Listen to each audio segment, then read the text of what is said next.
আলাইকুম মোর দাদার আবুরা কেমন আছেন? আশা করি সকলতে ভালো আছেন। তো এটা হচ্ছে দেশি মুরগি। আমি আজকে একটা দেশি মুরগি রান্না করব।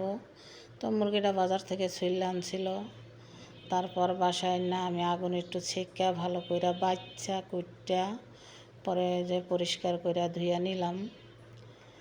তা ভালো করে ধোয়াটার পর এবার আমি এখানে কিছু মশলা নিয়ে নিলাম। আদা রসুন বাটা, জিরা এলাচি বাটা, ধনিয়ার ফাঁকি, হলুদের ফাঁকি, মরিচের ফাঁকি, লবণ।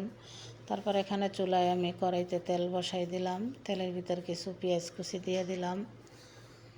তারপর এখানে শুকনো মশলা দিয়ে দিছি, তেজপাতা আর এলাচি। তারপর ওই মশলাগুলো দিয়ে দিলাম। সব মশলা দিয়া আমি একবার লাড়াচাড়া দিয়া তারপর একটু সামান্য পানি দিয়ে মশলাটা কষাই নেব। তখন মশলাটা আমি 2-3টা কষানি দিছি, নয়তো দেখা গেছে মরিচ হলুদের একটা ঘ্রাণ আসে কাঁচা। তো যেমন মশলাটা কষানো হয়ে যায় কীভাবে তেল উঠছে উপরে। তারপরে যে আমি মুরগি ধোয়া ছিল ওটা আমি দিয়ে দিলাম গোস্তটা।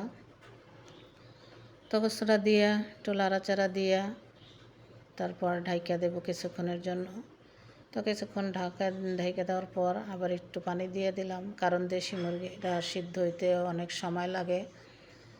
তারপরে যে পানিটা দিয়ে ঢেকে দেওয়ার পর এই যে আমার কষানো হয়ে গেছে। এবার এখানে ছোট ছোট 2-3টা আলু কেটে রাখছিলাম, আলুগুলো দিয়ে দিলাম। আর আলু না হইলে আমাদের ঘরে চলেই না, গোস্ত খাবে না, আলু খাবে। তাই এই যে আলুটা সেদ্ধ হয়ে গেছে, এবার আমি পানি দিয়ে দিলাম।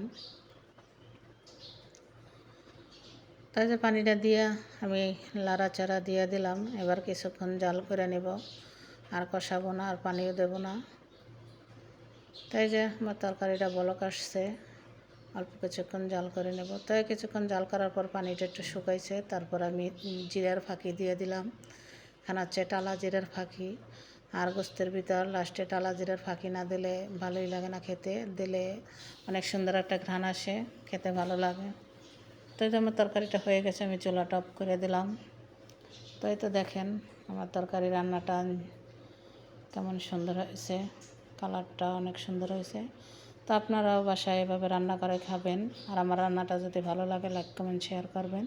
ধন্যবাদ। আল্লাহ হাফেজ। সবাই ভালো থাকবেন।